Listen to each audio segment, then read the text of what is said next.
মহাদেব যেমন গৌরীর জন্য ঘরবাসী হয়েছিলেন, আমার দাদাও ঠিক তাই হয়েছে। কি আনন্দ! ও ভাই, ভাই গৌরী এলো। আরে এসো এসো দীপঙ্করদা, এসো। ওরে গৌরী এলো শিবের ঘরে, গৃহী হলো শিব তার আলতারাঙা পায়ের ছোঁয়ায়, দূর হলো অসীম। গৌরী এলো শিবের ঘরে, গৃহী হলো শিব তার আলতারাঙা পায়ের ছোঁয়ায়, দূর হলো অসীম। গৌরী এলো শিবের ঘরে। ঠিকই বলেছে দীপঙ্করদা, গৌরী আমাদের সাক্ষাৎ গৌরী।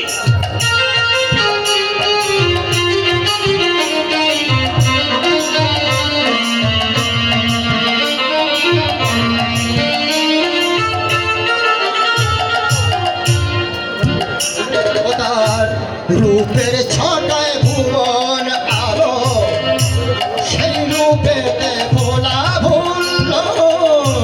রূপের ছটায় ভুবন আলো, সেই রূপেতে ভোলা ভুলল। পূর্বের অভিরুদ্ধে যেন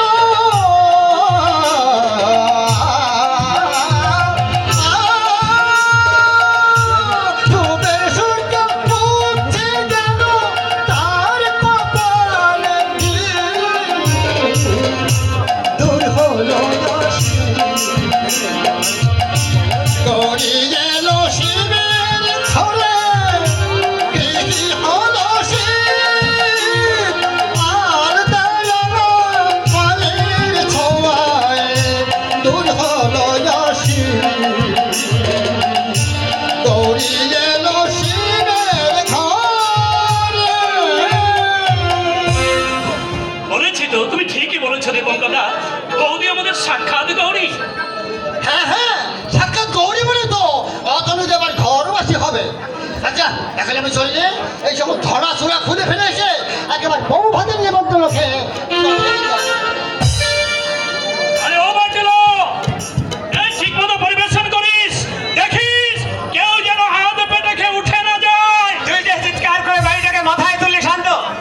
যাবো না, আলবাম চেঁচাবো, একে তোমার বউ ভাত, তার উপর ফুল সজ্জা, আর এই আনন্দের দিনে আমি চেঁচাবো না তো চেঁচাবে কে? তাহলে চেঁচা, যত খুশি যত চেঁচা।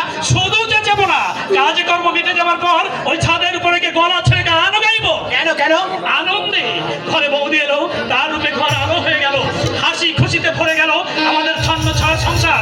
আর এমন আনন্দের দিনে আমি গাইবো না? বটেই তো। জানো দাদা, আজ আমার কি আনন্দ হচ্ছে। সত্যি তুমি এতদিন পর সংসারী হলে, আর তুমি বাইরে বাইরে দিনের হাতে কাটাবে না।